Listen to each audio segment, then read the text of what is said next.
19. La oportunidad. Apenas queda tiempo. ¿Qué me voy a poner?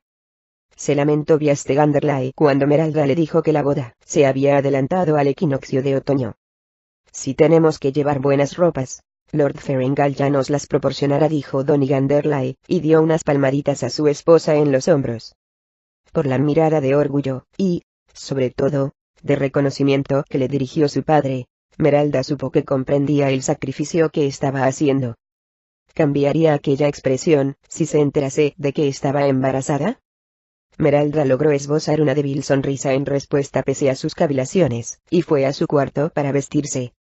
Liam Woodgate había informado a Meralda de que ese mismo día tenía que acudir a una cita con la costurera, que vivía en el extremo más occidental de Orkney, a unas 2 horas de camino.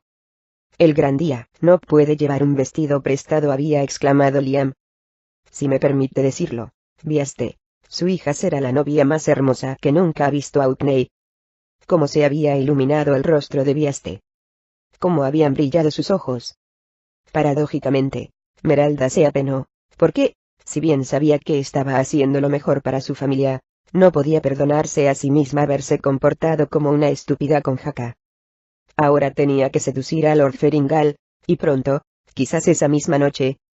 La boda se había adelantado, y Meralda confiaba en que los demás, especialmente Priscilla y Temigast, la perdonarían por haber concebido un hijo antes de la ceremonia. Lo peor de todo es que tendría que llevarse a la tumba el nombre del auténtico padre del niño. En aquellos momentos Meralda se tenía por un ser horrible. Sin duda, la señora Pringle, una modista de renombre en la región, le haría un vestido maravilloso, con gemas y ricos tejidos de colores, pero dudaba que pudiera llevarlo con el rostro radiante que se merecería. Meralda se lavó, comió tarde, y se deshizo en sonrisas cuando Liam Woodgate llegó y la condujo al carruaje. Sentada con el codo apoyado en la repisa de la ventanilla, Meralda contempló el paisaje que desfilaba junto al vehículo. Hombres y gnomos trabajaban en los campos altos, pero no buscó ni vio a Jacascully entre ellos. Las casas se fueron haciendo menos numerosas hasta que solo alguna que otra casita salpicaba el paisaje rocoso. El carruaje cruzó un bosquecillo, en el que Liam paró brevemente para descansar y abrevar a los caballos. Poco después retomaron el camino, dejaron tras de sí la arboleda, y se adentraron de nuevo en terreno rocoso. A su derecha Meralda veía el mar. Por el norte el camino limitaba con impresionantes acantilados, algunos de los cuales descendían casi hasta el nivel del agua. Meralda se preguntó cómo se las arreglaría Liam para hacer pasar por allí el coche. Asimismo se preguntó cómo podía una mujer vivir sola en un lugar tan aislado. Meralda se dijo que se lo preguntaría a Liam más tarde. Vislumbró un puesto avanzado, una torre de piedra sobre la cual ondeaba la bandera de Lord Ferengall. Entonces empezó a darse cuenta del poder del señor de Orkney. El lento carruaje apenas había recorrido 15 kilómetros, pero parecía medio mundo. Por alguna extraña razón, Meralda se sintió mejor al ver la enseña de Ferengall en aquella remota región, como si la protección del Lord llegara hasta allí. La sonrisa de Meralda fue fugaz, pues recordó que únicamente la seguiría protegiendo si mentía. La joven se apoyó en el respaldo del asiento, suspiró y se llevó las manos al abdomen, a un plano, como si esperase que el bebé empezara justo entonces a dar patadas. La bandera está ondeando, y eso significa que dentro hay soldados, coligió Wulfgar. Y allí se quedarán, repuso Morik. Los soldados raramente abandonan sus refugios de piedra, ni siquiera cuando se les llama. Los vigías, si es que tienen alguno, se preocupan de que no ataquen la torre, sin embargo, no vigilan el camino. Además, aquí, tan lejos de cualquier ciudad o aldea, no puede haber más de una docena, o incluso menos. Wulfgar quiso replicarle que pocos días antes un número de hombres mucho menor los había vencido, pero se contuvo.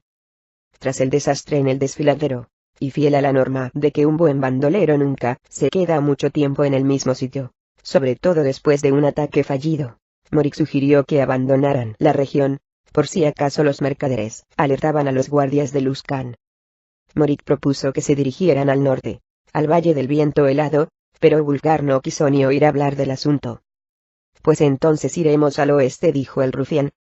Al sudoeste del paso de Undelstone, hay un pequeño feudo encerrado entre las montañas y el mar.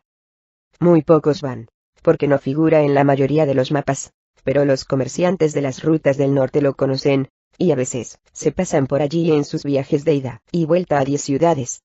Quién sabe, si nos encontraremos de nuevo con nuestro amigo y su varita mágica. No era una posibilidad que atrajera demasiado a Wulfgar, pero su negativa a regresar al Valle del Viento Helado, solo les había dejado dos opciones. Si se dirigían al este se internarían aún más en la peligrosa columna del mundo que era el reino de los goblins, los gigantes, y otros monstruos igualmente asquerosos, de lo cual no sacarían nada bueno. Solo quedaban el sur y el oeste, y dadas sus relaciones con las autoridades de Luskan, el oeste era la elección más lógica.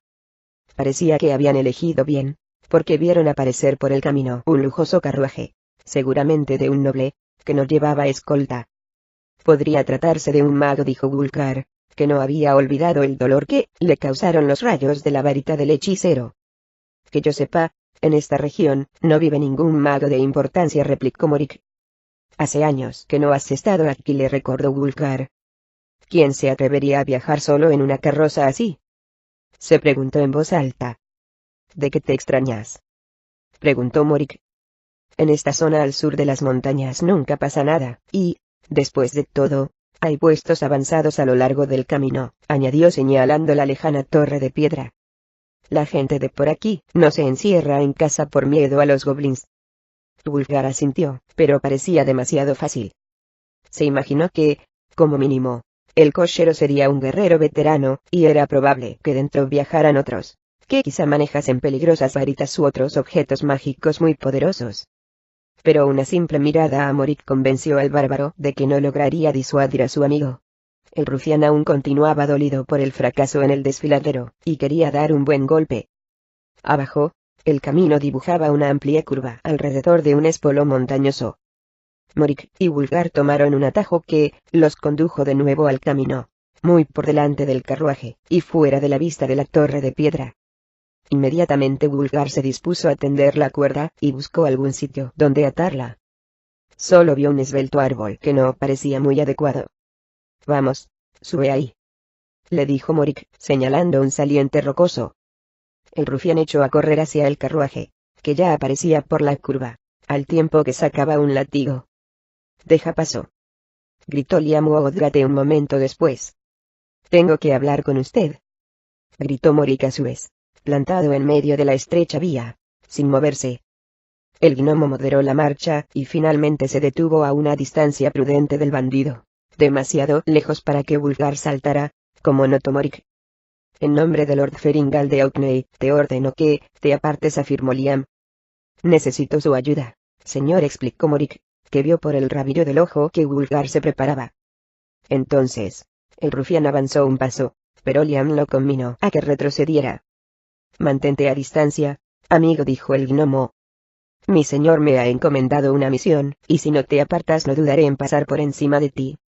«No creo que lo hagas», repuso Morik con una risita. Liam notó algo en el tono de Morik, o quizá percibió un leve movimiento en las rocas, por encima de ellos, porque de pronto se dio cuenta de que estaban en peligro y espoleó a los caballos.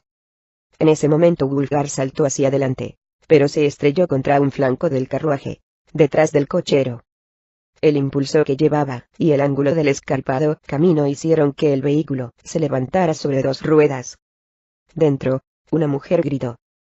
Actuando puramente por instinto, Morik levantó su látigo, y lo hizo restallar con fuerza justo delante de los caballos. Los animales giraron bruscamente a la izquierda, arrimándose al desnivel, y antes de que el cochero pudiera controlarlos, antes de que Wulfgar pudiese afianzarse, o antes de que la pasajera pudiera gritar otra vez, el carruaje volcó, y tanto el cochero como Wulfgar salieron despedidos.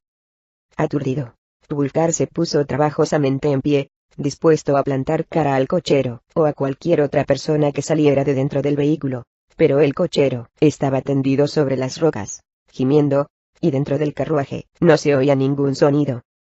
Morik corrió a calmar a los caballos y después se encaramó encima del vehículo, llegó a la puerta y la abrió. Entonces se oyó otro grito. Wulfgar se acercó al gnomo y suavemente levantó la cabeza. Luego la dejó en el suelo, seguro ya de que estaba fuera de combate, aunque esperaba que sus heridas no fueran mortales. «Ven a ver esto», le gritó Morik. El rufián ofreció su mano a una bella joven para ayudarla a salir del carruaje, pero esta hurtó su cuerpo. «Sal, o te prometo que me meteré dentro contigo», la amenazó Morik, pero la asustada mujer se apartó todavía más. «Comillas angulares derechas, así es como los verdaderos bandoleros consiguen sus placeres», anunció Morik a Wulfgar cuando el bárbaro se reunió con él. «Y hablando de placeres», añadió, y se introdujo en el carruaje. La mujer gritó, y se debatió, pero no era rival para el curtido rufián. A los pocos minutos, la tenía ya inmovilizada contra el techo del carruaje, que ahora era un costado, sin que pudiera golpearlo con las manos ni darle una patada en la entrepierna, pues la rodilla del bandido se lo impedía. Morik acercó sus labios a los de la joven. «No hay beso para el vencedor», le dijo. De pronto, un furioso Wulfgar agarró a Morik por el cuello, lo levantó y lo sacó fácilmente del vehículo. «Te has pasado de la raya», le dijo, al tiempo que lo dejaba caer al suelo. «La hemos ganado en buena lid», arguyó Morik, que no comprendía la reacción de su amigo. «Vamos a divertirnos un poco y después la dejaremos ir». «¿Qué problema hay?». «Ocúpate de las heridas del cochero», se limitó a decir Wulfgar, mirándolo fijamente. «Después busca los tesoros que quieras en el carruaje». «La chica, ella no cuenta», gruñó Wulfgar. Morik levantó las manos, dándose por vencido, y se dirigió hacia el gnomo herido. Wulfgar metió su manasa dentro del vehículo, tal como Morik había hecho poco antes, y se la ofreció a la asustada joven. «Sal, por favor», le pidió. «Te prometo que no te haremos ningún daño». Sorprendida y dolorida, la joven se negó a darle la mano. «No podemos enderezar el carruaje contigo dentro», le explicó Wulfgar. «¿Acaso no quieres seguir adelante?». «Lo único que quiero es que os marchéis», gruñó la joven. «Y dejarte aquí sola». «Estaré mejor sola que en compañía de ladrones», le espetó Meralda. «Sería mejor para tu cochero, si salieras. Morirás si lo dejamos tendido en las rocas». Wulfgar hacía lo posible para tranquilizar a la mujer, o al menos espantarla, para que se moviera. «Vamos, no voy a hacerte daño. Te robaré, eso sí, pero no te haré daño». Tímidamente Meralda alzó la mano. Wulfgar la tomó, la levantó en vilo, y la sacó del vehículo. Entonces la dejó en el suelo, y se la quedó mirando. Pese al moretón que le estaba saliendo en un lado de la cara, era una mujer muy hermosa. El bárbaro entendía perfectamente que Morik la deseara, pero él no tenía ninguna intención de forzar a una mujer, por muy hermosa que fuera, y tampoco iba a permitir que Morik lo hiciera.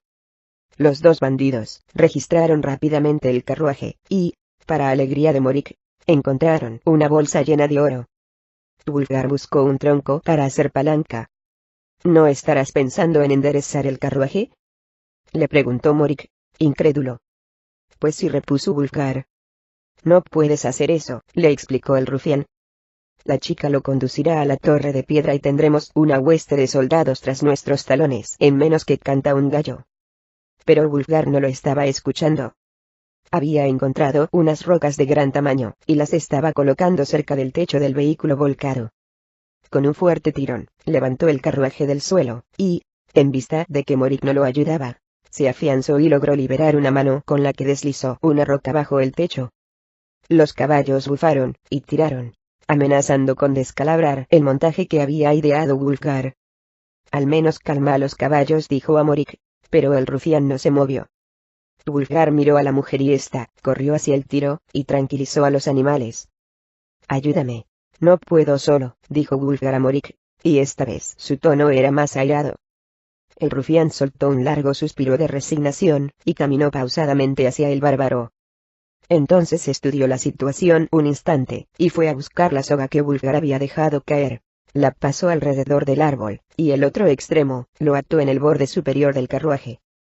Morik pasó al lado de la mujer, que dio un salto para evitarlo, pero él apenas se dio cuenta.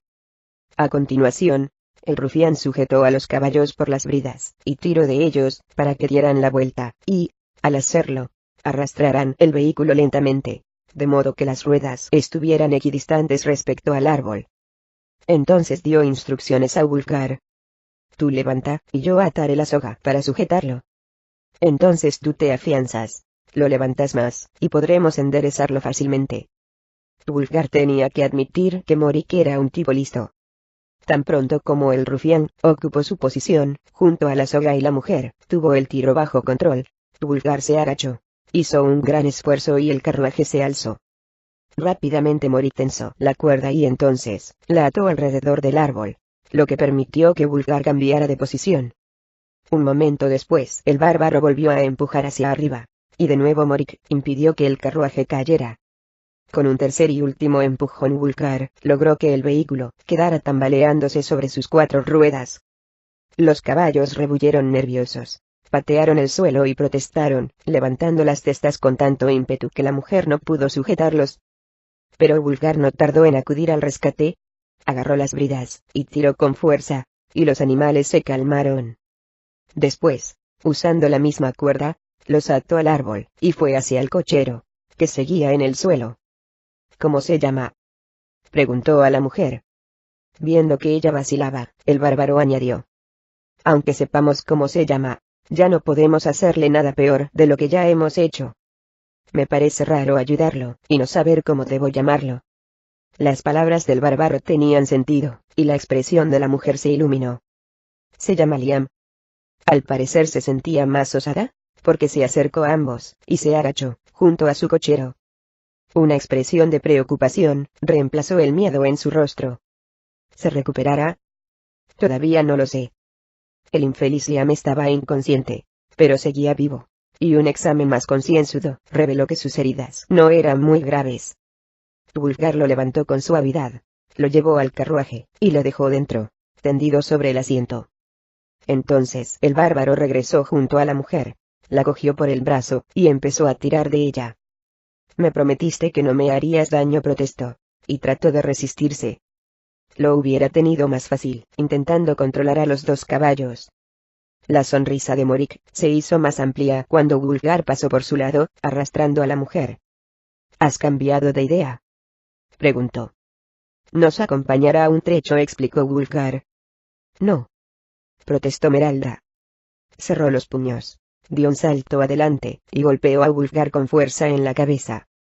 El bárbaro se detuvo, y se volvió hacia ella. Por su expresión, parecía divertido y un poco impresionado por las agallas de la joven. Sí, respondió y le inmovilizó el brazo cuando la mujer trató de golpearlo de nuevo. Vendrás con nosotros un trecho, le explicó. Después, te soltaremos para que regreses al carruaje y podrás ir a donde te plazca. ¿No me haréis nada? Yo no, respondió Wulfgar, y miró con ceño a Morik. Y él tampoco. Dándose cuenta de que no tenía elección, la joven accedió a ir con ellos, sin más discusión. Fiel a su palabra, Wulfgar la dejó ir después de recorrer más o menos 1 kilómetro. Entonces él y Morik desaparecieron en las montañas con la bolsa llena de oro. Meralda corrió durante todo el camino que la separaba del pobre Liam. Al llegar junto al viejo gnomo, sentía pinchazos en el costado. El cochero estaba despierto, pero era incapaz de salir del coche, y mucho menos de conducirlo. Quédate dentro, le dijo la joven. Yo daré la vuelta al tiro, y conduciré de regreso al castillo. Liam protestó, pero Meralda se limitó a cerrar la puerta, y subió al pescante. A los pocos minutos había conseguido que los caballos trotaran hacia el oeste, de regreso. Fue un trayecto accidentado, porque Meralda no tenía experiencia en manejar caballos, y el camino no era fácil. A medida que iban transcurriendo las horas, y dejaban atrás los kilómetros, se le ocurrió una idea que parecía una solución a todos sus problemas. Hacía mucho que había anochecido cuando el carruaje se detuvo frente a las puertas del castillo. Lord Ferengale y Priscilla salieron a recibirla, y se quedaron estupefactos al ver el desaliñado aspecto de la mujer, y al maltrecho cochero dentro del carruaje. Nos han atacado unos bandidos, explicó Meralda. Priscilla se encaramó al pescante junto a ella, y mostró una preocupación poco habitual. Con una voz que era apenas un susurro, Meralda añadió. Me agredió, y rompió a llorar desconsoladamente en los brazos de Priscilla. El viento gemía a su alrededor y con su triste voz, le hablaba del pasado que ya nunca volvería, de un tiempo perdido, de la inocencia perdida, de los amigos a los que echaba de menos con toda su alma, pero a los que no podía buscar. Una vez más Wulfgar se sentó sobre el alto risco situado en el extremo septentrional del paso que cruzaba la columna del mundo, desde donde se dominaba el Valle del Viento Helado. El bárbaro miró hacia el nordeste, y distinguió un centelleo. Podría haber sido un efecto luminoso, o quizás eran los rayos del sol poniente que se reflejaban en el Maer Dualdon, el mayor de los 3 lagos de la región de 10 ciudades. También le pareció ver la cumbre de Kelvin, la solitaria montaña situada más al norte de la cordillera. Probablemente era su imaginación, se dijo otra vez, o un efecto de la luz, porque la montaña estaba muy lejos de donde se encontraba él. A Wulfgar le parecía que estaba a millones de kilómetros. Han acampado en el borde meridional del paso, anunció Morik, y se acercó al hombretón. Será un golpe fácil, no son demasiados. Wulfgar asintió. Después del éxito en el camino ribereño que conducía al oeste, los 2 amigos habían regresado al sur, a la región entre Luskan y el desfiladero. Incluso habían comprado algunas cosas a un comerciante con el que se toparon utilizando el oro obtenido por medios deshonestos. Después, regresaron al paso, y asaltaron otra caravana. En esa ocasión todo salió a pedir de boca. El comerciante les entregó la bolsa, y no hubo derramamiento de sangre. Morik había localizado a su tercer grupo de víctimas, una caravana formada por 3 carretas que provenía de Luskan, y se dirigía al norte, hacia el Valle del Viento Helado. Siempre miras al norte, comentó el rufián al tiempo que se sentaba junto a Wulfgar, pero te niegas a que vayamos. Tienes enemigos en 10 ciudades. Tengo amigos que si se enteraran de lo que hacemos nos pararían los pies, explicó el bárbaro. ¿Quién se atrevería a pararnos a nosotros?, inquirió el engreído Morik, y Wulfgar lo miró directamente a los ojos. No dudes que lo harían, insistió, y su expresión grave no dejaba lugar a discusión. Siguió con aquella mirada puesta en Morik un momento más, y después se volvió hacia el valle. La melancolía se apoderó otra vez de sus ojos, tan azules como el firmamento. ¿Qué vida dejaste allí?, preguntó Morik. Wulfgar se volvió sorprendido. Morik y él no solían hablar de sus respectivos pasados, al menos no cuando estaban sobrios. Me lo dirás, insistió Morik. Tu rostro expresa tantas cosas: dolor, remordimiento, ¿y qué más? Wulfgar soltó una risa sofocada. ¿Qué dejé atrás? Hizo una breve pausa, y respondió. Todo.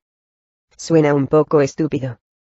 Podría ser un rey, prosiguió Wulfgar, mirando otra vez hacia el valle, como si pensara en voz alta. Y quizás así era. Era el jefe de todas las tribus unidas del Valle del Viento Helado, y mi voz contaba en el consejo de 10 ciudades. Mi padre, se interrumpió, miró a Morik, y se echó a reír. ¿No te gustaría mi padre, o, al menos, tú no le gustarías a él? ¿Un orgulloso bárbaro? No, un hosco enano, replicó Wulfgar. Es mi padre adoptivo, explicó al ver la expresión de Morik. El 8º rey de Mitrillay, y líder del clan enano que explota las minas en el valle situado ante la cumbre de Kelvin. Tu padre es un rey enano. Wulfgar asintió. Y tú eres un salteador de caminos que duerme al raso. Un nuevo cabeceo. Desde luego, eres más idiota de lo que creía. Wulfgar se limitó a contemplar la tundra y a escuchar la triste tonada del viento. Morik tenía razón. ¿Era un idiota? Pero no tenía fuerza para cambiar las cosas. Oyó que Morik rebuscaba en la mochila y después oyó el familiar ruido del entrechocar de las botellas.